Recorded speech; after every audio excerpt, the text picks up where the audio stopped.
Ecclésiaste 6. Ecclésiaste 6. Verset 3 au verset 4. Vous y êtes?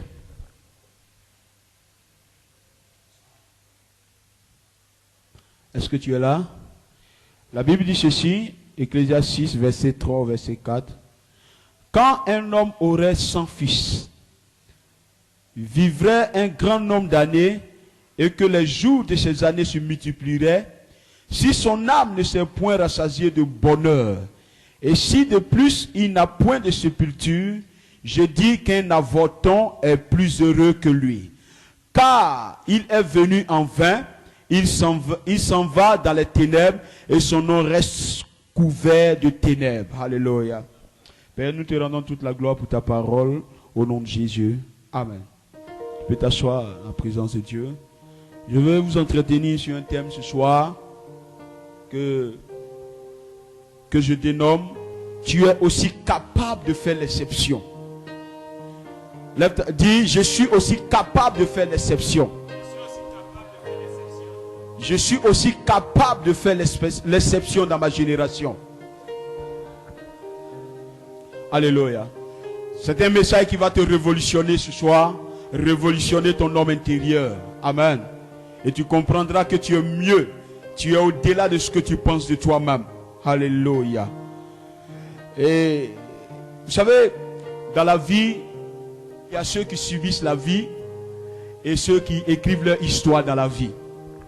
Il y a toujours deux catégories de personnes. Ceux qui subissent la vie et ceux qui décident d'écrire leur histoire dans la vie. Amen. Et ceux qui écrivent leur histoire dans la vie, dans cette vie, on le finit par les appeler les hommes d'exception. C'est-à-dire les gens, des personnes qui vont au-delà de la norme. Au-delà de ce que tout le monde pensait, ils se mettent au-dessus. Amen. Et vous voyez, c'est la pensée de Dieu. Dieu ne nous a pas envoyés sur la terre pour que nous vivions seulement. Amen. Dieu ne t'a pas amené sur la terre pour que tu vives seulement. Mais plus que ça, que tu puisses aussi laisser une trace indélébile. Que s'il t'arrivait de repartir auprès de lui, que tu laisses une trace. C'est-à-dire les gens gardent un témoignage de toi, que ta génération continue de parler de toi. Alléluia. C'est cela le plan de Dieu. Alors donc, vous voyez, le texte qu'on vient de lire nous parle clairement. Et Dieu dit ceci: si un homme, même s'il a eu 100 fils, s'il a eu 100 fils, ça y est, compte bien 1, 2, 3, 100 enfants, et la Bible dit, même s'il a vécu 120 ans sur la terre, et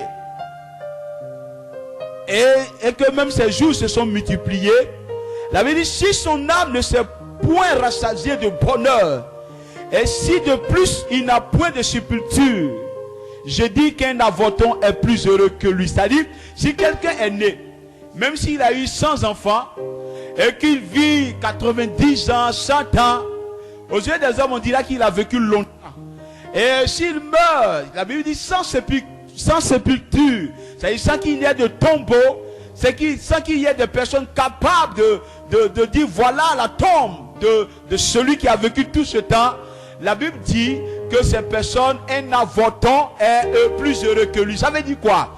Que si vous vivez et que votre vie ne laisse pas un parfum de bonne odeur, votre vie ne laisse pas une trace, votre vie ne connaît pas le bonheur aux yeux de Dieu, dans la pensée de Dieu, il était mieux que ta mère t'avorte avant même que tu ne naisses. C'est-à-dire, il était plus heureux qu'il soit resté, que sa mère même l'avorte, qu'il ne naisse pas. Pourquoi? Ça veut dire que dans la pensée de Dieu, aucun homme n'est venu sur la terre pour vivre simplement, mais tu es venu pour laisser une trace. Est-ce que je parle à quelqu'un ce soir? Tu n'es pas venu seulement sur la terre pour te marier et faire des enfants. Vous savez, on entend des personnes dire, oh, j'ai eu mon enfant, parce que sur moi j'ai laissé ma trace. Frère, dans la pensée de Dieu, avoir un enfant n'est même pas laisser une trace. Si ces enfants ne peuvent pas perpétuer ton histoire. Amen. La Bible dit qu'un avorton est mieux que lui. Donc, dans la pensée de Dieu, Dieu ne veut pas simplement que nous vivons, mais que nous soyons des hommes d'exception. Alléluia. Des hommes qui ne subissent pas la vie, mais qui écrivent leur histoire dans la vie. Et bien aimé, à chaque fois que quelqu'un a marché avec Dieu, Dieu s'est arrangé à élever cette personne. À chaque fois que cette personne a eu confiance en l'Éternel. Et dans la Bible, vous voyez l'histoire des personnes qui ont marqué les temps et les générations. Alléluia. Bien aimé, je ne sais pas en ce qui te concerne, mais je ne suis pas venu sur la terre en vain. Amen. Pose la question à ton voisin. La Bible dit ceci au verset 4. Car il est venu en vain. My God. Il s'en va dans les ténèbres. Et son nom reste couvert de ténèbres. Ça veut dire qu'il est mort. Plus personne ne se souvient de lui. Ce n'est pas ce que Dieu veut. Dieu veut que même après ta mort, les gens continuent de dire, nous avons connu un homme de Dieu, révérend Soumaoro, ce gars m'a impacté. Amen. J'ai connu une jeune dame du nom de Samba dans le domaine des affaires. Elle a révolutionné le monde des affaires ici au Cameroun et même dans le monde entier. La Bible dit, tu n'es pas né en vain et tu n'es pas entré dans les ténèbres en vain. Amen. Ça veut dire que Dieu veut que même après ta mort, tu continues de vivre dans la mémoire des hommes. Amen. Je ne suis pas venu sur la terre en vain. Eh bien, écoutez, des hommes ont réussi à le faire. Des hommes qui ont marché avec Dieu. Abraham, Isaac, Jacob. Ces gars ont marché avec Dieu. Dieu les a élevés. Dieu a fait d'eux des repères pour des générations et des générations. Bien aimé, je suis béni quand Dieu peut se présenter à quelqu'un en disant, je suis le Dieu d'Abraham, d'Isaac et de Jacob. Alléluia. C'est impressionnant. Voilà ce que Dieu attend de nous. Peu importe ce que tu fais sur la terre, il faut que tu laisses une trace indélébile. Et je vais te dire une chose. La trace que nous laissons doit révéler l'empreinte de Dieu. Amen. C'est-à-dire tu laisses une trace. Et dans cette trace, c'est l'empreinte de Dieu qui est visible. C'est pourquoi la Bible dit en Hébreu 1, parlant de Jésus, il est l'empreinte de la gloire de Dieu. C'est-à-dire quand tu vois Jésus, tu vois Dieu. Alléluia. Je ne suis pas venu sur la terre en vain. Est-ce que tu peux répéter ça avec moi? Donc bien aimé, tu n'es pas venu simplement pour manger. Tu n'es pas venu simplement pour faire bon, je vis ma vie comme tout le monde. En fait, tu n'es pas venu pour être comme tout le monde. Tu es venu pour être un homme, une femme d'exception. Et je déclare sur ma pauvre vie que mon nom ne va pas rester dans les ténèbres. Ah, mon frère, chacun dit pour lui. Mon nom ne va pas rester dans les ténèbres. Ah. Alléluia. Et les hommes ont marqué le temps. Les hommes ont marqué le temps et les générations. C'est extraordinaire. Ces hommes qui ont marché avec Dieu. Ces hommes, même des contemporains, qui ont marché avec Dieu. Et aujourd'hui, Dieu les a élevés. Tu entends simplement parler d'eux. Leur simple nom crée quelque chose dans l'atmosphère. Voilà ce que Dieu est capable de faire. Amen. Dieu n'a pas envie que ton nom reste simplement pour Mokolo. Dieu n'a pas envie que ton nom reste simplement pour Étoile Meki. Mais même au-delà de ces quartiers, dans cette nation, dans Yaoundé, dans tout le Cameroun, au-delà, il faut qu'on entende parler de toi pour sa gloire. Amen. Donc bien aimé, nous ne venons pas mener une vie simplement, non, je viens à l'église, je pars, je reviens. Non frère, la Bible dit qu'un avorton serait plus heureux. Je refuse qu'un avorton soit plus heureux. C'est-à-dire, quelqu'un qui n'est même pas né est plus heureux que moi. Je ne sais pas si vous me comprenez. Mais je vais te dire une chose. Dieu veut que ton histoire change. Dieu veut que ton histoire change. Et si nous marchons avec Dieu qui n'est pas capable de changer notre histoire, quittons-le. Mais je te garantis que si tu marches vraiment avec lui, ton histoire changera. Moi je crois fermement. Bien aimé, je sais que je suis en train d'aller quelque part. Je sais d'où je viens. Je sais là où j'étais. Je ne suis pas impressionné. Je sais où Dieu m'a enlevé. Où est-ce qu'il est en train de m'envoyer. Amen. Chacun d'entre nous doit rêver dans son cœur comme ça. Je suis sur la terre pour laisser quelque chose. Amen. C'est-à-dire, même Les gens se lèvent le matin quand on annonce ta mort, même le palais tremble. Les gens disent, comment dirais-je, les assistants du chef de l'État commencent à se murmurer. Il paraît que le chef de l'État lui-même vient en courant. Il paraît que le gars n'est plus, il est parti. Voilà ce que la Bible appelle une mort glorieuse, qui fait trembler, Parce que les gens se demandent, est-ce qu'on pourra avoir encore quelqu'un comme ce gars? Une vie d'exception. Tu n'es pas tout le monde.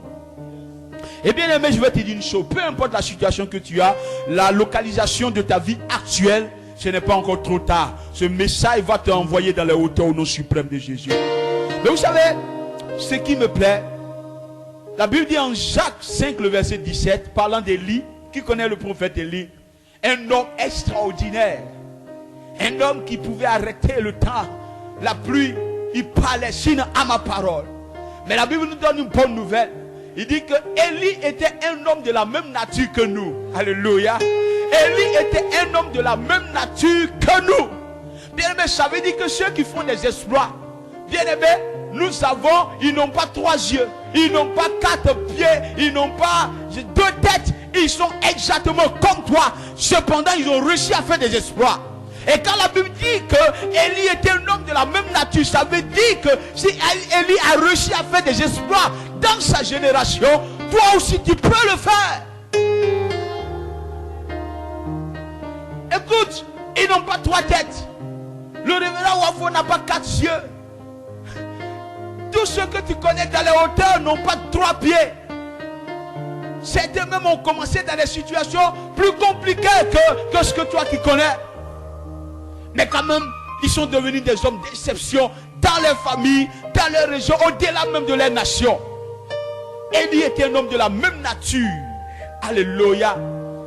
Mais il a fait des exploits. Nous pouvons le faire. Et vous voyez, donc, ces gars ont réussi à faire des choses. Et ces gars n'avaient pas, ils avaient la même nature que toi. Jésus a dit lui aussi, après avoir rempli un ministère fourni, un ministère puissant, il a quand même dit, parce que je m'en vais au Père, vous allez faire 2 fois plus. Oh là là, vous allez faire 2 fois plus. Voilà le cœur d'un maître, d'un père, d'un maître qui finit et qui n'a pas envie de laisser ses disciples dans un découragement pour leur dire, bon, comme je pars, plus rien ne sera fait. Mais il est en train de leur dire, parce que vous m'avez suivi, vous m'avez regardé de près, quand je partirai, vous allez faire 2 fois plus. Jésus annonçait déjà le temps, annonçait que c'était possible d'aller au-delà de nos limites. Amen. De mener une vie d'exception. Après, Jésus-Christ, regardez comment ces simples gars, des pêcheurs de poissons, comme Pierre, qui pouvaient ouvrir la bouche, parler. La Bible dit que les gens étaient étonnés. Les gens se posaient la question, attends, ces gars, nous les connaissons, ils n'ont aucune instruction, ils ne sont pas allés à l'école. Mais d'où viennent-qu'ils parlent avec autant d'assurance et avec autant d'autorité? Frère, parce que c'était possible de passer de l'état de simple personne à quelqu'un d'extraordinaire. Amen.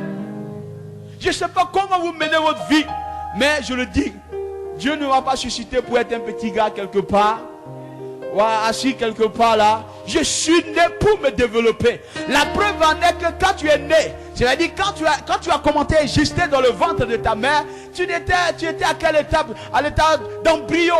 Mais tu vivais déjà, mais tu t'es développé. Va, Dieu attend que nous nous développons dans tous les aspects de notre vie. Alléluia. Oui, nous pouvons faire l'exception. Alors donc, vous voyez que nous pouvons aussi le faire. Le Testament dit, je peux aussi faire l'exception. Je peux aussi faire l'exception. Un homme d'exception. Alléluia. Et je vais vous dire une chose. Écoutez bien cette pensée que Dieu m'a donnée. Toute grandeur est possible en Dieu. Toute grandeur est possible en Dieu. Toute grandeur, je ne sais pas, il y a même des grandeurs auxquelles tu n'as pas pensé. Parce que la Bible dit que vous serez bénis de toutes sortes de bénédictions. Quand la Bible dit toutes sortes, ça veut dire qu'il y a des bénédictions que ta tête ne peut même pas concevoir, mais que Dieu a prévues.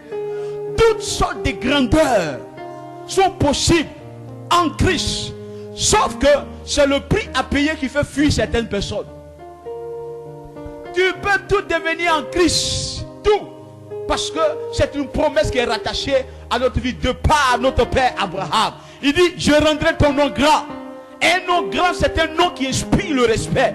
Un nom grand est différent d'un nom populaire, même si dans la grandeur il y a la popularité. Alléluia. Mais la grandeur inspire un respect. Quand on dit ton nom, tout le monde, même tes ennemis reconnaissent que ce gars, il a quelque chose. Voilà la grandeur. Amen. Toute grandeur possible. Tu peux devenir au-delà.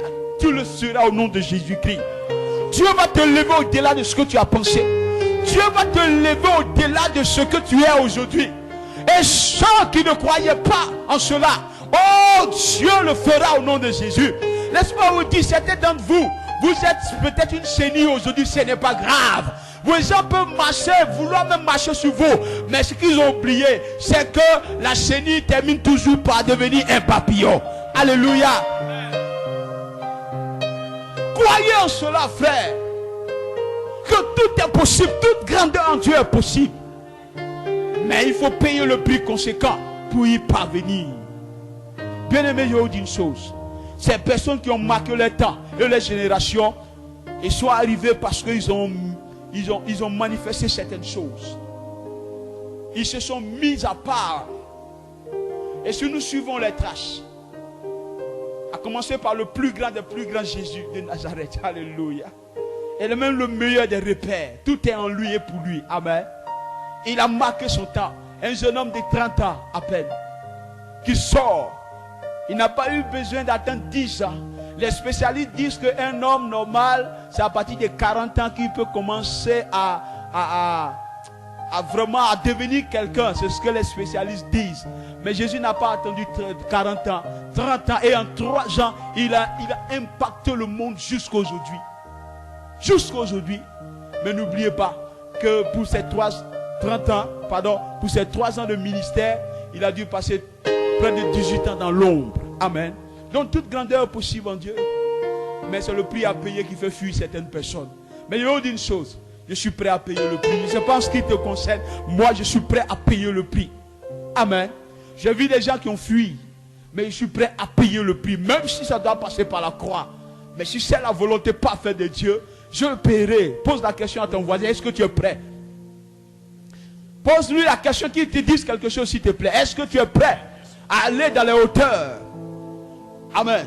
Alors laissez-moi, après avoir étudié vraiment la parole de Dieu, la vie de certaines personnes, je vais partager avec vous certaines choses qu'il vous faut si vous voulez aller dans d'autres dimensions avec Dieu. Est-ce que vous êtes avec moi ce soir?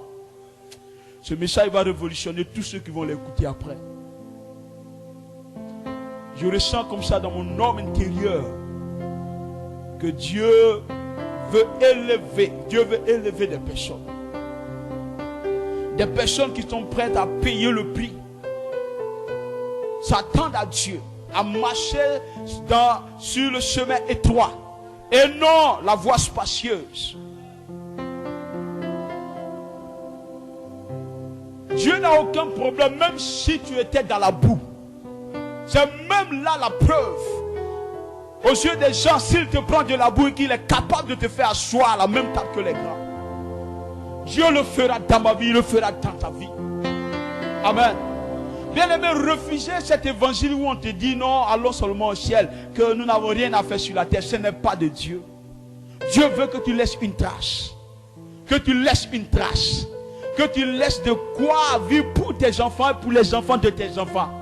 Laisse-moi vous dire quelque chose. Dieu pense en termes de génération. Dieu n'a jamais pensé en termes d'une seule personne. Quand il dit je suis le Dieu d'Abraham, d'Isaac et de Jacob, c'est-à-dire quand Dieu part avec toi, Dieu pense à des générations qui viennent après toi. Mais si toi tu vis ta vie comme tu l'as vu simplement pour toi seul, tu es inutile entre les mains de Dieu. Dieu veut qu'à partir de toi, des générations après toi soient sécurisées. Ne vivez jamais pour vous là maintenant, je vis pour moi et puis je meurs. Des gens qui pensent ici ne sont pas dans la volonté de Dieu. Vivez pour des générations. Vivez pour des gens qui viennent après. Vivez pour eux. C'est à cause d'eux que nous tenons bon, frère. Alléluia. Qu'est-ce que ces personnes ont déclenché?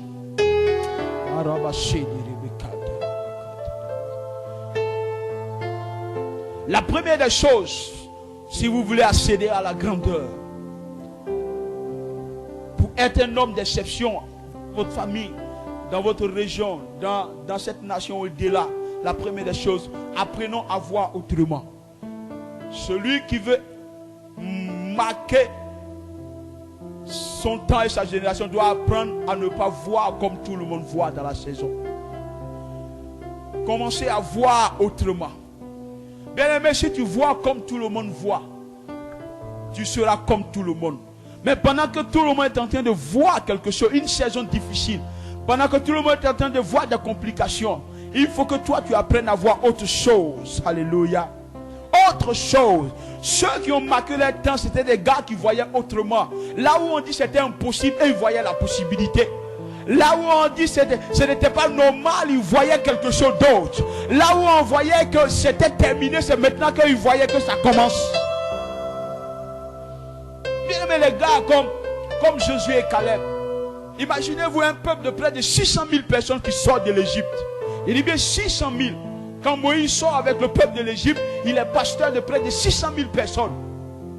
Et sur les 600 000, il n'y a que 2 qui réussissent à entrer dans la promesse de Dieu. Étudiez bien la vie de ces gars, vous comprendrez qu'ils avaient un autre regard.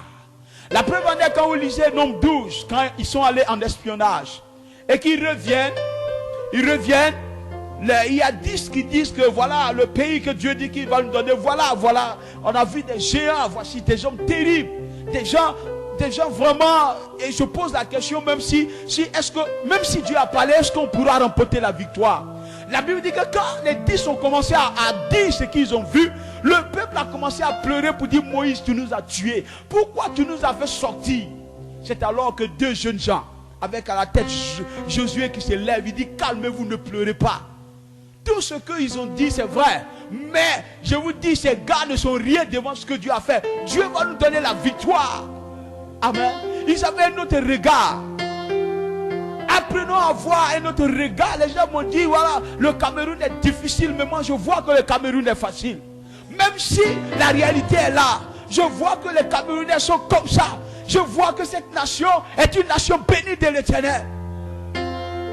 Amen. On raconte souvent l'histoire de 2 commerciaux qu'on les envoyait sur un terrain neutre.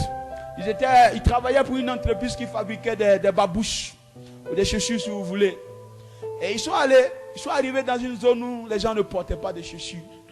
C'était leur coutume. Alors ils reviennent. On demande au premier, il dit bon, je pense que ça ne va pas marcher là-bas. Parce que là-bas, les gars ne portent pas de chaussures. Mais le deuxième dit, mais le boss, c'est même la preuve que ça va marcher. Parce qu'il faut convaincre ces gars que c'est utile de porter des chaussures. C'est un marché que Dieu nous donne comme ça. Amen. Les 2 sont partis, mais ils avaient des regards, ils voyaient des choses différemment. Amen. Il faut que vous appreniez à voir les choses différemment. Un homme de foi ne marche pas selon la vue, mais marche selon la foi. Amen. La foi donne un autre verdict. Peu importe la réalité, il faut voir autrement. Même si tout le monde dit ça c'est rouge, tu vas décider que ça c'est blanc que tu vois. Amen. Tout en leur disant c'est vrai que vous voyez du rouge, mais moi je vois le blanc. Ceux qui ont marqué les temps ont commencé à voir autre chose. Amen. Et ne marchez jamais avec des gens qui vont vous empêcher de voir. Vous savez, Dieu m'a enseigné ceci. Et le Saint-Esprit me disait cela.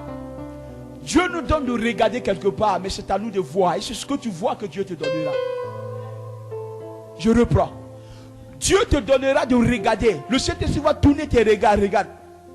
Vous pouvez toi regarder. Mais chacun va obtenir ce qu'il voit. La Bible dit quand, comment il s'appelle, Lot, qui signifiait voir les parties. Alors Dieu dit à Abraham, regarde tout le pays que tu vois. Parcours-le. Ce que tu vois, tu vas l'obtenir. Qu'est-ce que tu vois dans ton esprit? Qu'est-ce que tu vois? Où est-ce que tu te vois demain? Certains se voient juste en train de manger juste quelque chose. Est-ce que tu te vois en train de vivre dans la grandeur? C'est l'image invisible. Une image que tu auras dans ton homme intérieur. C'est à partir de cela que Dieu va travailler. Qu'est-ce que tu vois? Et je vois, je parle. Nous voyons, je vois un petit peuple là. Mais vous ne savez pas, dans mon esprit, je vois qu'il n'a plus de place. Amen. Je vois.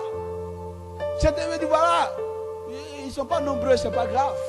Je sais, mais je vois, je continue de voir des personnes, je continue de vous voir bénis, je continue de vous voir élevés. Certains d'entre vous, vous n'êtes qu'au début de ce que Dieu va faire. Et je vois, je continue de voir. Amen. C'est pourquoi je suis toujours passionné quand je prêche. Parce que je sais que Dieu est en train de nous envoyer quelque part. Un leader qui ne voit plus loin, c'est terminé. Il faut voir. Amen. Et je ne vous dis pas qu'à soi que ce n'est pas facile. Mais je continue de voir. Souvent même tu te poses des questions. Seigneur, est-ce que c'est toi vraiment qui m'as envoyé? Mais continue de voir. Le jour où tu t'arrêtes de voir, tu te limites. Amen. Est-ce que vous êtes avec moi? Apprenez à voir autrement. Ne laissez plus personne vous dire ce n'est pas possible.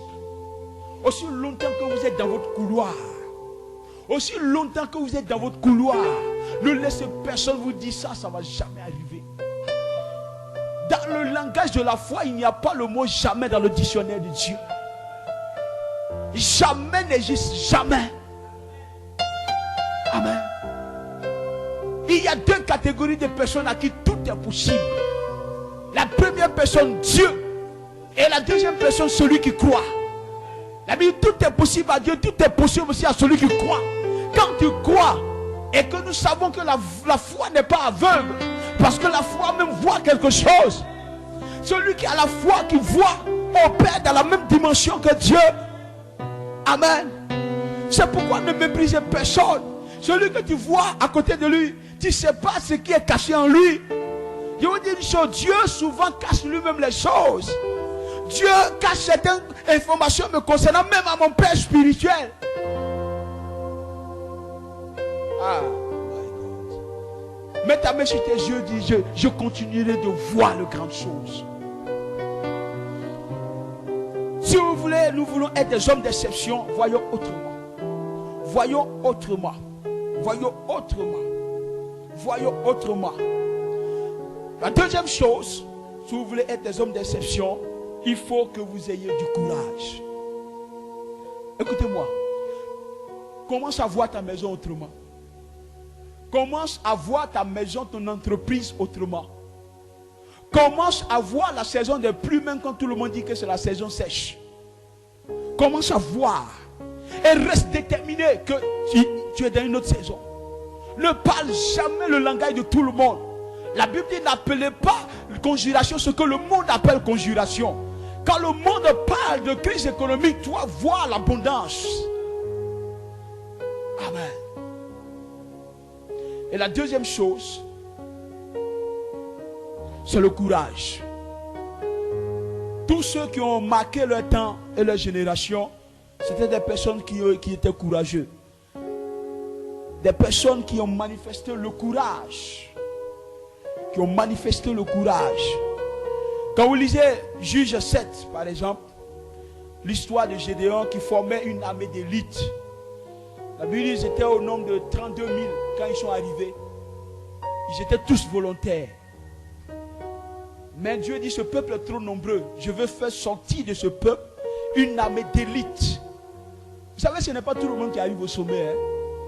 Ça, je vous le dis, ce n'est pas tout le monde qui arrive au sommet. Il y a des batailles pour lesquelles on n'a pas besoin de tout le monde, on a besoin de l'élite. C'est comme une sélection. Quand le Cameroun, notre pays, doit jouer, il y a beaucoup de joueurs camerounais. Mais le sélectionneur doit sélectionner que combien? 22. Et dans les 22, il y a 11 qui sont titulaires. Je ne sais pas quel.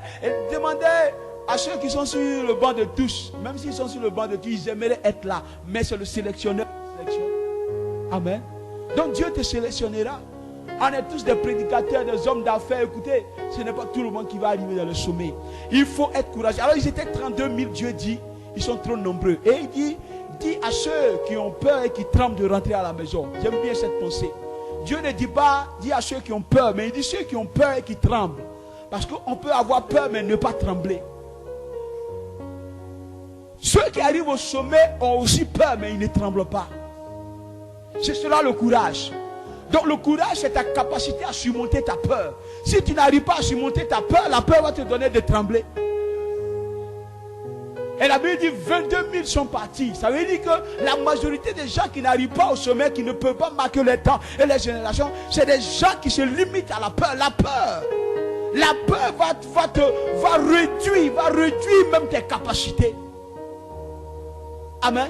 Tu as peur d'aller de l'avant. Tu as peur. Tu te demandes ce qui va se passer. Il y a même des enfants de Dieu qui ont peur de leur devenir. Ce dont tu as peur, c'est ce qui va t'arriver. Si tu vas en guerre, que tu as peur de mourir, tu vas mourir, je vous t'assure. Même si c'est le plus maladroit de camp adverse, il va lancer sa flèche comme ça va tourner. C'est toi, ça va venir toucher. C'est une loi, c'est un principe. Je ne sais pas si vous vous souvenez à l'école, quand le professeur pose la question et qu'il n'y a personne, souvent tu es là, tu trembles, tu dis, il ne faut pas, il va me choisir. Et puis bizarrement, c'est sur toi, ça tombe souvent. La peur, il faut manifester le courage. Le courage, un courageux, ce n'est pas celui qui n'a pas peur, mais qui est capable d'aller au-delà de sa peur. Oui, ça me fait peur, moi aussi, mais je vais y aller quand même. Je vais oser. Hein? Vous savez, la peur n'est pas une faiblesse. C'est humain. La peur est humaine. Amen. Ce n'est pas une faiblesse. Donc, je ne pense pas que si tu as peur, c'est que tu es un homme faible. Non. Tout le monde a peur. Mais c'est ceux qui vont au-delà de leur peur. Amen. Qui font des exploits avec Dieu. Et à chaque fois que la peur vient, je veux vous encourager à vous motiver vous-même. Apprenez à vous motiver. Apprenez à vous motiver. Quand je devais entrer en plein temps dans le ministère, c'était terrible. J'ai fait 2 semaines, je parlais seul dans la rue. J'ai dit, mais Seigneur, est-ce que tu as besoin encore de pasteurs? Souvent, j'ai envoyé des SMS à les hommes comme ça. Est-ce que Dieu a besoin encore de pasteurs? Tu as fait quoi moi-même? En fait, c'était la peur de l'inconnu. Je me posais la question. Oui, c'est vrai, j'étais simple responsable à l'église. Le programme, c'était bien. Mais Dieu me dit de tout laisser. Tout pour entrer. Alors que j'étais en plein examen à l'université. Dieu me dit, j'étais là, j'étais pratiquement traumatisé. C'était la peur. Mais quand j'ai pris la décision, c'était terrible. Quand j'ai dit, Seigneur, ok, j'accepte. Dieu a envoyé un prophète qui me cherchait depuis quelques jours. Quand il m'a vu, il dit, Dieu m'a envoyé, il me cherche. Dieu me dit de venir te dire que tu viens de faire le bon choix et puis il est reparti. La peur peut te limiter. Aujourd'hui, j'ai oublié même que j'avais eu peur en ce temps. Je ne sais pas comment c'est passé. Et que je suis devant vous, même au Cameroun, en train de prêcher, et que des gens même font des cauchemars spirituels. Hein? En train de dire, je t'ai écouté, je n'arrive pas à dormir. Je me pose souvent la question où c'est quitté. Mais si la peur était là, je n'ai pas arrivé. Et je vais vous dire, ce n'est que le début. C'est même que le début. Alléluia. Parce que je sais que je vais enseigner des autorités. Des gens qui quitteront des nations pour dire, je vais m'asseoir, enseigne-moi. Amen. Si tu ne dis pas amen, ce n'est pas grave. Moi, je crois à ma chose. Moi, je crois à ma chose. Amen. Donc, la peur. Donc, cherchez à vous motiver. Cherchez à écouter des gens qui peuvent vous encourager. Cherchez une parole. Mais ne laissez jamais la peur envahir tout votre être. Parce que vous savez, la peur est terrible. Hein? Ça commence dans ton cœur. Quand tu la laisses grandir, tu te sens même pétrifié. Tu es muselé, tu ne sais pas. Elle peut tu as l'impression que tu es attaché. C'est quelqu'un qui a peur de parler en public. Même s'il s'est préparé, il vient, il s'arrête. Il ne sait plus ce qu'il va dire. Hein? Il confond les le, les là, le chaud, le froid, tout est là. Il tombe en syncope pour certains. Il s'évanouit devant les gens. La peur est terrible. Et Dieu dit donc, il faut m'éliminer d'abord les peureux. À chaque fois que la peur, vous entretenez la peur, vous ne pourrez jamais. Vous allez être comme tout le monde, repartir à la maison. Vous n'êtes pas prêt pour aller au sommet. Alléluia. La troisième chose, je vous donne ça un peu rapidement. La troisième chose, si vous voulez faire l'exception dans votre vie et dans votre génération, si nous voulons le faire, il faut qu'on apprenne à se développer personnellement. De développer personnellement. Il faut que tu améliores tes capacités. Hein? Tes capacités. Il faut te développer personnellement. Alors, le même test de juge. Dieu, quand ils ont fini ce premier test, Dieu dit encore, le peuple est trop nombreux. Envoie-les auprès, comment dirais-je, devant une rivière. et demande à ses gars de boire.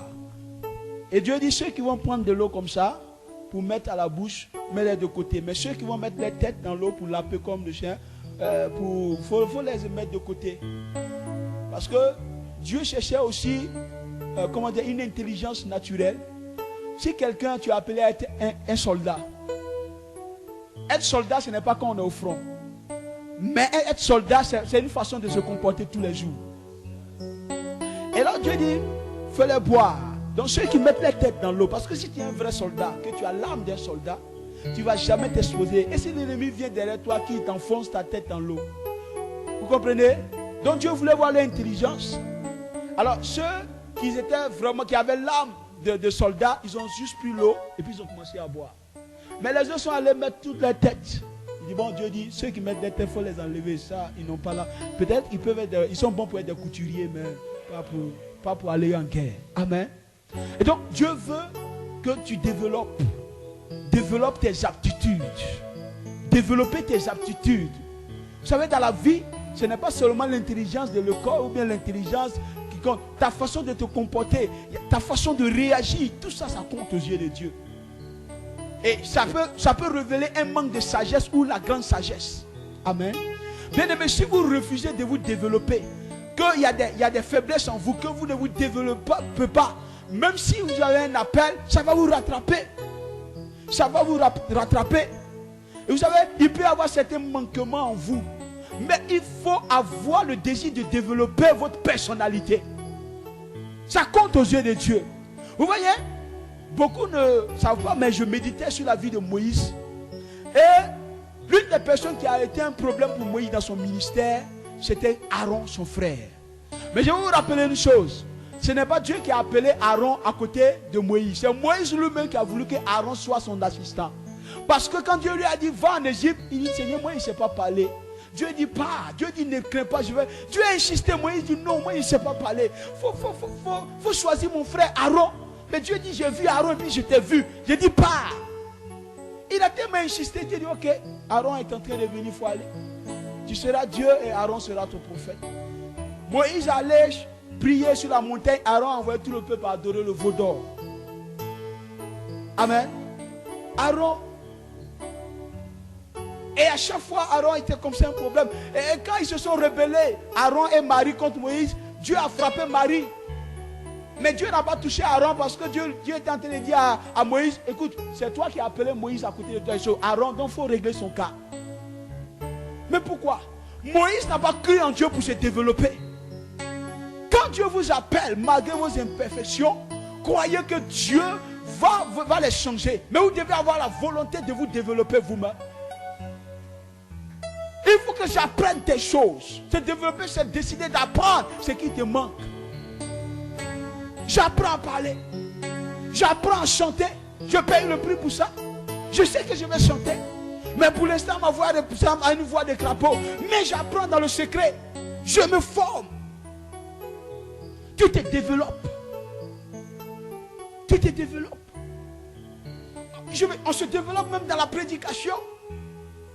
Il y a 10 ans en arrière, je ne prêchais pas comme ça, bien aimé. Même si j'avais toute la volonté. Et à cette saison, quand je prêchais, mais les gens étaient contents. Mais à comparer aujourd'hui, c'est une autre dimension. J'ai appris. Même si ça doit te donner de côtoyer quelqu'un pour apprendre, fais-le. Alléluia. Il faut se développer. Et la Bible dit, écoutez très bien, en Proverbe 13, le verset 20, notez-le. Celui qui fréquente les sages devient sage. Donc ça veut dire que si tu n'étais pas sage, mais comme tu veux devenir sage, je commence à fréquenter les sages, je veux le devenir. Donc Dieu veut que tu te développes. L'onction seule ne suffit pas, non. L'onction, ça veut dire le choix. Dieu m'a choisi pour ça. Et le problème qu'on a aujourd'hui, c'est que les gens disent, j'ai l'onction, je suis choisi, et le reste, ils ne font plus rien. Frère, Dieu t'a appelé, il faut travailler à te développer personnellement. Grandis. Grandis, vous voyez des gens qui sont dans le rock, tu les as connus il y a 10 ans de cela. Enfin, 10 ans après, tu les retrouves, ils sont toujours les mêmes, ils parlent de la même manière. Il était mieux que tu restes où tu étais. Parce que les saisons changent. Les pasteurs d'hier, certains étaient puissants, gloire à Dieu. Mais comparé au peuple d'aujourd'hui, les gens sont plus intellectuels. Hein? Avant, Dieu pouvait prendre quelqu'un, il était même au cours élémentaire. Vous voyez les pasteurs d'avant au cours élémentaire, mais Dieu l'utilisait comme ça, confondait les le et les là. Lui, quand il vient le voir, un problème économique, c'était un démon. À cette saison, ça marchait. Mais je vous dis une chose, ça ne va plus marcher forcément en cette saison. Parce que même les gars, les gars sont à des niveaux BPC. Voilà, ils sont intellectuels. Vous savez, il y a des gens qui veulent échanger avec toi. Il y a des gens qui côtoient les hauteurs, qui sont les présidents. Hein, qui veut venir voir son pasteur. Pasteur, voilà ce que le président dit. Qu'est-ce que tu penses de la situation économique? Qu'est-ce que tu penses? Tu as dit quoi? Non. Tu disais non. Non, attaquer les démons, hein, non. Ne jouez pas. Frère, tu seras inutile. Toi-même, tu te mets hors jeu. Parce que même les hommes d'affaires aujourd'hui, ce n'est pas des gens qui viennent juste pour vendre des gombos au marché. Non, les gars réfléchissent. Et ils veulent avoir affaire à des personnes qui peuvent donner. Vous pensez que la bénédiction de Joseph est venue comment? Non, Pharaon a des gens qui avaient des rémas. Mais il y a une dimension, c'est plus des rémas. Il faut donner des conseils. Hein? Les paroles de sagesse. Il donne le réma. Il dit, roi, faites comme ça. Le gars, il avait appris à étudier le système économique du pays. Beaucoup sont limités. Ils pensent que non, frère. C'est toi-même qui te limites parce que tu ne te développes pas. Dans les affaires, il faut te développer. Amen. Il faut se développer au niveau de ta connaissance. Au niveau de ta connaissance, il faut être cultivé. Il faut te cultiver. Il faut étudier. J'aime bien ce dicton qui dit, celui qui sait qui ne sait pas saura. Un leader, quelqu'un qui veut être leader doit manifester la curiosité. Il veut apprendre toujours. Il veut savoir, même dans tous les domaines. Hein? Il faut te développer même dans ta façon de te comporter. Il y a des endroits où tu arrives. Toi-même, tu sais que tu ne connais rien, tais-toi. Même ta façon de te tenir même, va donner l'impression aux gens que le gars connaît. Tu laisses les gens parler et que oui, c'est ça exactement. Mais écoutez-moi, la Bible dit dans le Proverbe 17, le verset 28, quand l'insensé se tait, il passe pour sage. Vous savez, c'est une sagesse, hein? Tu arrives dans un domaine où on parle des choses que toi tu sais, alors que tout le monde t'a respecté quand tu es venu. Mais quand tu ne connais rien, oui, ok, il n'y a pas de souci. L'insensé, quand il se tait, il paraît plus sage. Mais tout ça, c'est se développer. Vous pouvez voir quelqu'un qui parle par sa manière, vous pouvez savoir s'il est sage ou pas. Quelqu'un qui parle. Je vous dis une chose. Quand je venais au temple de la foi, nous autres, on quittait dans les quartiers. On était... Et quelques hommes de Dieu que je connaissais, en tout cas des personnes me disaient, tu sais, quand Dieu t'envoie dans un certain milieu, que tu as affaire à des grands, comme le revenant Raoul Wafo, des gens qui sont déjà bénis financièrement, qui ont une grande... Il est plus sale pour toi de ne pas beaucoup parler en leur présence. Parce que même en ouvrant ta bouche, il peut déterminer qui tu es, d'où vient ton niveau.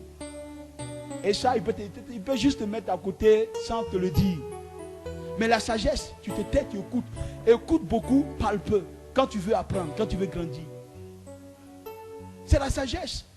C'est une façon de se comporter. Même par ta manière de t'habiller. Les gens en voient, il n'y a aucune sagesse. Dieu t'appelle à la royauté, mais tu ne ressens même pas, tu ne dégages même pas l'odeur de la royauté. Ça s'apprend. Être élégant, ça s'apprend. Ça s'apprend. Si tu ne connais pas, il faut te renseigner. Demande au Saint-Esprit. Prends des conseils. Amen. Les gens te regardent, on peut voir si... Attends. Dis à ton voisin, développe-toi. Il faut te développer. Même dans tes dons, il faut te développer. Bien aimé, les dons que Dieu te donne vont te permettre d'aller, vont t'ouvrir des portes. Les talents que Dieu te donne, il faut les développer. Vous savez, même dans le monde informatique, les gens développent les programmes. Il y a des programmes qu'on ne peut plus utiliser. J'ai donné un jour un de mes appareils, un de mes fils ici, il a dit non. Il a commencé à tester, il dit c'est trop en retard. Ça c'est depuis 2000. Il a dit mon frère, que Dieu te bénisse, merci beaucoup. Mais parce que les choses évoluent. Hein? Quelqu'un a dit ceci, j'aime bien cette phrase-là. Si tu... Attends, il faut savoir ce que tout le monde sait. Mais Si tu veux être un grand, déjà il faut savoir ce que tout le monde sait. Mais le drame, c'est que certains ne savent même pas ce que tout le monde sait. Ce que tout le monde sait, ce qui est naturel, tu n'es même pas à ce niveau. Tu veux gouverner qui? J'ai entendu des gens dire, Dieu m'a dit être président, mais il ne se développe pas, il ne travaille pas. Le main, il parle, il voit les démons partout. On parle, on fait les débats politiques, dans tes yeux, il voit, donc j'ai une vision, il y a vu un vieux qui est venu me dire, frère, si je ne sais pas ça, tu vas gouverner un pays. Développez-vous. La sagesse, si vous manquez de sagesse, demandez la sagesse à Dieu. Amen. Donc, développez sur la connaissance. Allez côtoyer ceux qui sont déjà dans certains domaines. Travaillez, étudiez même leur vie. Et puis, vous allez aller sur le fondement des pères. C'est ce que la Bible dit. Amen. Aussi, dans le caractère, dans ta façon, priez pour la sagesse. Par ta façon de parler. Les gens m'ont fait une remarque. Tout le monde me le dit. Ils me trouvent extrêmement sage. J'étais très jeune même depuis. Mais quand je parle, les gens voient la sagesse en moi. C'est des choses, on se développe. Tu écoutes beaucoup, tu parles peu. Il faut avoir un esprit de synthèse pour pouvoir analyser les choses. Quand tu dois ouvrir la bouche, sois sûr que ce que tu vas dire, tu sais exactement ce que tu es en train de dire. Amen. Et vous voulez que je vous dise quelque chose? Pour obtenir ma femme, je n'avais rien. Je me souviens quand je l'ai invitée pour la première fois pour placer, j'avais que 300 francs. J'ai acheté une bouteille de sucrerie. Et je lui ai dit même que non, moi je ne bois pas. Donc c'était pour elle que... Alors qu'en fait, c'était plus rien. Ah, les femmes même ça commence à rire là-bas. Elle-même, elle savait que ce n'est pas parce qu'elle ne voulait pas boire, mais elle savait que c'est tout ce que j'avais. Et ce jour, j'ai placé mes mots. Elle était venue même pour me dire des choses. Quand j'ai fini de parler, elle n'a plus rien dit. Des années après, elle dit, tu sais ce qui m'a touché chez toi, tu es trop sage. Quand tu parles là, j'ai envie de... Développez-vous personnellement. Amen. Ta sagesse peut t'envoyer. C'est ton habileté qui t'envoie dans la cour des rois. Amen. La Bible dit que celui qui est habile habite à côté des rois. Les rois veulent voir des gens intelligents, des gens habiles. Ce n'est pas les gens qui chassent les démons partout. Développez-vous. Si vous voulez marquer l'exception. Et je vous dis, je suis arrivé au temple de la foi, j'ai trouvé des pasteurs. Je n'ai fait que 3 ans auprès du révérend Wafo. Il y a des gens qui avaient fait 10 ans, 12 ans, 3 ans pour que j'aie cette responsabilité. Et j'étais le plus jeune. Mais j'ai appris à faire cette chose. Aujourd'hui, je conseille même des gens qui étaient là avant moi. Demandez à ma femme. Certains m'écrivent, je leur donne la sagesse, comportez-vous comme ça, faites telle chose. C'est les choses que j'ai pratiquées. Je ne me suis pas imposé pour dire, je vais être, pourquoi on m'envoie au Cameroun. C'était tellement naturel. Et à chaque fois que je parlais, même quand on me donnait 5 minutes, vous voyez tout le monde, même des grandes autorités qui sont à l'église là-bas venaient me saluer. Ils aimaient même marcher avec moi. Amen. Ils aimaient marcher avec moi parce qu'ils trouvaient que le gars il est intelligent, il est sage. Amen. Bon. La 4e chose, c'est ça. 4e point. Alors, écoutez-moi très bien. Il faut avoir le désir d'améliorer la qualité de vie des hommes. C'est-à-dire, le désir de ton cœur, c'est d'aider les gens. Et ça, tous ceux qui se sont élevés, tous ceux qui ont marqué leur temps, écoutez-moi, ce n'est pas des gens qui avaient le désir de devenir grands, mais ils ont eu à cœur d'aider les autres. Et à cause de ce cœur, Dieu les a aidés à devenir, parce que Dieu est la première personne qui a le désir d'améliorer la qualité de vie des gens. C'est pourquoi il nous a envoyé son Fils, l'unique, parce qu'il voulait nous faire sortir de notre situation. Et donc à chaque fois qu'un homme a eu le cœur, et voyez le témoignage de tous ceux qui se sont élevés, qui ont marqué leur temps, ils vous diront qu'ils avaient le cœur, ils avaient un cœur, ils voulaient voir ce qu'ils faisaient, ce n'était pas trop pour eux, ils voulaient juste aider les gens au travers de ce qu'ils faisaient. C'était le cœur.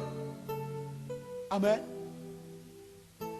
Des gens qui voulaient voir les autres être bénis, qui ne cherchaient pas la grandeur, mais qui voulaient changer les choses dans leur génération. Jésus a dit à Pierre, Pierre m'aimes-tu? Vous savez que Pierre a reçu le leadership de toute l'église. Il dit, Pierre m'aimes-tu? Mais si tu m'aimes, paie mes brebis. Paie mes brebis. Amen. Donc, si vous aimez les choses des personnes, vous allez voir, Dieu va vous élever naturellement. Moïse est devenu le libérateur parce qu'il avait le fardeau pour le peuple. La Bible dit que quand il voyait les esclaves, il était mal allé au point où un jour il a tué un Égyptien parce que le gars était un Israélite. Il avait le cœur. Au point où il a décidé de déconnecter des faveurs qu'il pouvait avoir parce qu'il était le fils de la fille de Pharaon. Il avait un cœur. Il voulait voir les gens être heureux. Alléluia. Élie, le prophète, il voulait voir l'autel de Dieu être restauré. Le jour où il allait défier les prophètes de Baal, c'est pas parce qu'il voulait trop montrer sa puissance, mais il voulait qu'aujourd'hui on sache que entre le Baal et puis Dieu, qui est vrai, pour que le peuple suive celui qui est vrai. Leur motivation n'était pas pour eux-mêmes, ils vivaient pour les autres. Ils voulaient voir les choses changer. Pourquoi est-ce que tu fais les affaires? Parce que tu veux devenir riche seulement, mais parce que tu veux offrir des services aux gens. Tu veux donner quelque chose à l'humanité. Je vous dis, quand vous marchez dans ce principe, que vous soyez chrétien ou pas, le ciel va venir à vous. C'est pourquoi des gens comme les frères White, le docteur Patch, les gens que vous voyez aujourd'hui, regardez les histoires. Celui qui a fabriqué l'ampoule, vous pensez que c'est parce qu'il voulait devenir vedette? Non, parce qu'il voulait améliorer la qualité de vie des gens. Le ciel est venu. À chaque fois que vous avez le cœur, je fais le ministère parce que je veux voir les gens bénis. Le ciel va vous appuyer. L'entreprise que je mets sur pied, ce n'est pas pour devenir riche seulement, mais je veux que je mets le meilleur de ce que je veux pour que quand je fabriquerai mes savons, les gens soient heureux de se laver. Amen. Quelle est la motivation de ton cœur? Tu vis pour quoi en fait? Celui qui vit pour lui-même est à sa propre charge. Mais si tu vis pour Dieu, Dieu prendra soin de toi. Alléluia. Regardez des gens comme Salomon. Salomon est devenu l'homme. Dieu a dit à Salomon, de ton vivant, personne ne sera riche comme toi. Dieu s'est présenté à Salomon. Dieu dit, que veux-tu que je fasse? Parce qu'il avait fait une offrande. Et Salomon dit, Seigneur, regarde, mon père a régné. Regarde un peuple comme ça, même moi. Est-ce que je pourrais tenir? Donne-moi la sagesse pour que je puisse diriger ton peuple. Oh, Dieu dit, je ne m'attendais pas à ça. Je pensais que tu allais me dire de tuer tes ennemis, d'affermir ton règne. C'est ce qu'un homme normal demande. L'homme normal vit pour lui-même. Tout ce qu'il veut, c'est pour lui. Dieu dit, tu ne m'as pas demandé la mort de tes ennemis, mais tu veux la sagesse pour diriger mon peuple. Salomon, je te donne la sagesse. Je te donne même ce que tu ne m'as pas demandé. Parce que si la sagesse seule ne suffit pas, si tu es sage, que tu es moisi, ce n'est pas bon. Je vais te rendre multimilliardaire. Pourquoi? Parce que le cœur de Salomon n'était même pas pour lui. Il voulait que le peuple soit béni. Il faut qu'on ajuste nos cœurs. Il faut que tu rêves, frère. Je marche à Yaoundé, je vois mon désir. J'ai envie, je dis les gens ne connaissent pas Dieu. J'ai envie d'enseigner. Je disais à une maman qui est dans les hauteurs, je lui disais, maman, qu'est-ce qu'il faut faire pour que ces gens que pour toi tous les jours, on puisse les réunir, je vais leur enseigner. Parce que ce que vous oubliez, ceux qu'on regarde d'en haut qui paraissent à l'aise, en fait, ils sont malheureux, ils ont soif de quelque chose. Certains d'entre eux cherchent une église où ils vont être enseignés. Ils veulent connaître Dieu. Le pasteur Reinhard Bonnke est l'un des plus grands évangéliques qui a réuni des milliers de personnes. Il rendait ce témoignage. Il dit un jour, il marchait dans la rue, il entend le Saint-Esprit lui dire, je vais te faire un virement de $1 million. Et dans la rue, il a crié, il dit, Seigneur, non, je veux plutôt 1 million d'âmes. Dans la rue, il s'est mis à genoux. Il veut gagner des millions d'âmes pour lui, Dieu. Vous voyez ces croisades d'aujourd'hui. Il n'y a pas une croisade de Reinhard Bonnke où il n'y a pas de milliers. Parce qu'il voulait quelque chose pour les autres. Jésus a dit, l'Esprit du Seigneur est sur moi. Il m'a oint pour. Je pensais que c'était pour qu'il devienne une vedette. Mais il dit pour les captifs, pour libérer les, pour tata. Il est mort pour nous. C'était à cause de nous. Sinon, à Gethsemane, il voulait négocier avec le Père pour qu'il reparte. Il a dû dire, écoute, si je m'arrête là, ça ne serait pas bon pour Yami. Il faut que je parte jusqu'au bout. Il allait jusqu'au bout. La Bible dit, il s'est rendu obéissant jusqu'à la mort de la croix. C'est pourquoi aussi, oh là là, Tout le monde n'arrive pas au sommet pour marquer l'expression. Frère, vivez pour les autres. Ma destinée, je la vis pour les autres. Je vis ma vie, ma femme et moi, on vit pour vous et pour tous ceux qui ne sont même pas encore venus. Sinon, je ne serais pas venu au Cameroun. Je serais aussi en train de travailler. J'avais ma vision. J'étais même déjà... Parce que souvent, vous savez, tu vois même tes amis avec qui j'étais. Et Dieu m'a fait grâce. J'étais toujours le premier de ma promotion. Donc très, très intelligent. Mais pour l'évangile, pour la cause. Mais écoutez-moi bien.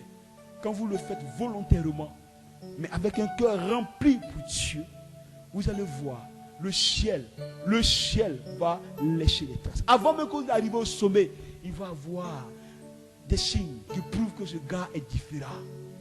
Parce que David avait l'onction, David avait un cœur pour. Regardez même le cœur de David. Il était un enfant qui n'était pas aimé de son père. Mais regardez comment il s'occupait des brebis de son père. Son père, Isaïe, le prophète Samuel vient sur lui et dit, Dieu me dit, de un de tes fils. Il présente ses 7 filles, il oublie David. Parce qu'en fait, le problème c'était quoi? C'est que David était un enfant qui était venu par tromperie de sa femme. Donc sa femme a trompé avec quelqu'un, David est venu. Mais il a accepté quand même l'enfant, mais il ne l'aimait pas. Mais David l'aimait. Regardez, après l'onction de Samuel, la Bible dit quand Samuel arrive dans une ville, non, c'est la fête. Parce que le prophète Samuel, et où est ton fils? Dès que tu es fini, David va au champ. Il pouvait se nerver, non? Parce qu'il avait une onction de roi. Mais la Bible dit quand même le lion louche venait pour tuer les brebis de son père qui ne l'aimait pas. Il courait après le lion, il arrachait la brebis. Quelqu'un, vous savez, ce n'est pas arrivé au hasard. Ce n'est pas un hasard si Dieu dit que David est l'homme selon mon cœur. David avait un cœur, contrairement à Saül. Souvenez-vous de Saül, le premier roi. Les ânesses de son père sont perdues. Il va avec le serviteur de son père, il cherche. C'est lui-même qui dit au serviteur, bon allons, on est fatigué, ça fait 3 jours on cherche, allons dire à nos pères, on n'a pas trouvé. C'est le serviteur qui plaît, non, il faut qu'on fasse tout, allons voir.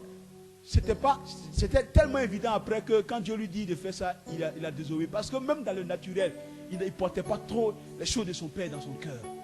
Tel que vous manifestez dans le naturel, ça peut vous rattraper même dans les principes de Dieu.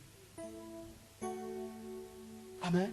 C'est pourquoi certains païens qui ne sont pas dans nos églises sont bénis. Parce qu'ils marchent dans des principes, leur cœur. Et toi, tu n'es pas béni parce que tu ne marches pas selon les principes. Bien-aimé, la motivation. Tu vis pourquoi au juste? Ce que tu fais, tu le fais parce que tu veux construire tes maisons? Non. C'est vrai que tu vas construire tes maisons. Tu vas vivre dans l'abondance. Mais n'est pas cette motivation en premier. Cherche premièrement les intérêts du royaume. Les intérêts de Dieu, c'est de voir les hommes être sauvés et qu'ils parviennent à la connaissance du Christ. Amen. Apporter ce que tu peux apporter pour les autres. Quand même tu pries devant Dieu pour cette affaire, tu vois comment ça va aider le Cameroun. Comment ça va aider telle personne. Seigneur, regarde comment ça va faire. Seigneur, regarde, si tu me donnes ça, voilà ce que ça va faire. Ayez ce cœur, vivez-le. N'attendez pas d'avoir tout pour commencer. Vivez-le. Aimez, faites du bien aux gens. Faites du bien aux gens. Si vous avez un peu de moyens plus que les autres, partagez avec les autres. Donnez, aidez le maximum, sans rien attendre en retour. Le ciel va vous embarrasser de ses bénédictions. Bien-aimé, je vais te dire, je vais terminer. Je ne suis pas venu sur la terre pour rester seulement le fils de M. Soumaoro Sadia. Parce que ça commence par là. Au début, on te dit, voilà, ça c'est le fils de M. Temps. Mais un temps doit arriver où on dit, c'est le père de Temps. Je ne sais pas si vous me comprenez. Ça dit, c'est ton nom qui prend le dessus.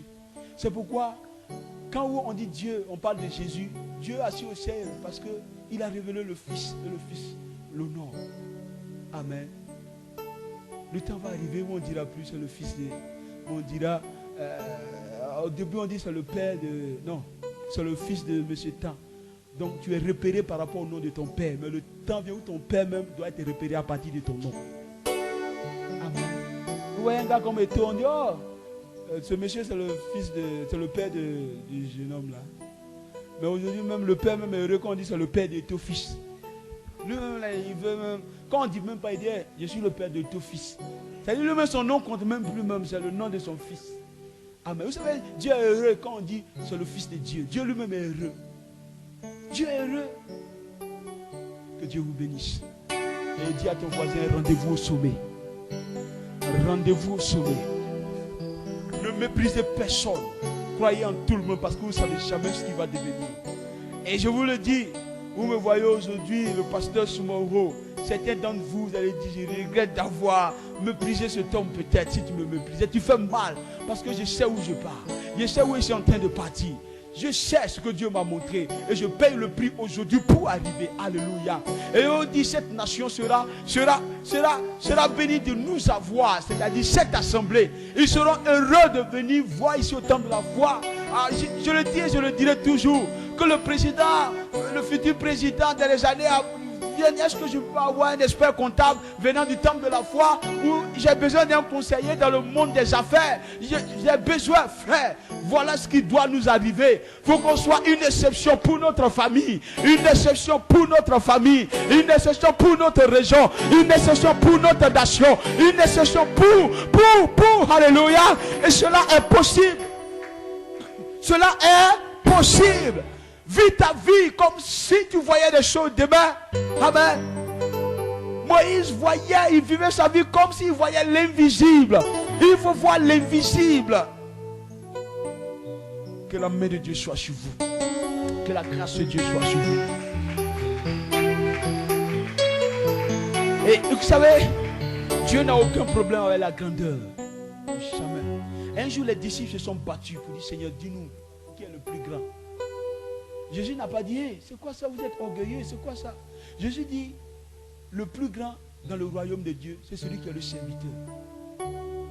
Donc Jésus n'a aucun problème que vous soyez grand. On peut tous devenir grands ici, mais pourvu qu'on soit en train de servir les autres. Le problème de nos nations, c'est que quand les gens deviennent ministres, le village danse parce qu'ils se disent, nous aussi notre tour pour manger est arrivé. Et ils mangent entre eux, le peuple a oublié. Voilà le problème. Que Dieu nous donne d'avoir le cœur pour les autres. Il dit bien pour les autres. Pour les autres. Que Dieu vous bénisse. Que la main de Dieu soit sur vous.